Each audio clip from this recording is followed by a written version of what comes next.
اعوذ باللہ من الشیطان الرجیم پناہ مانگتا ہوں میں اللہ کی شیطان مردود سے۔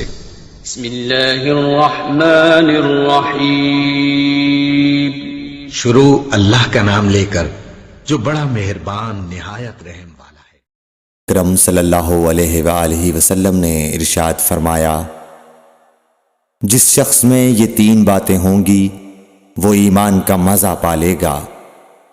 ایک یہ کہ وہ شخص جسے اللہ اور اس کا رسول ان کے ماں سوا سے زیادہ عزیز ہوں، اور دوسرے یہ کہ جو کسی بندے سے محض اللہ ہی کے لیے محبت کرے، اور تیسری بات یہ کہ جسے اللہ نے کفر سے نجات دی ہو پھر دوبارہ کفر اختیار کرنے کو وہ ایسا برا سمجھے جیسا آگ میں گر جانے کو برا جانتا ہے۔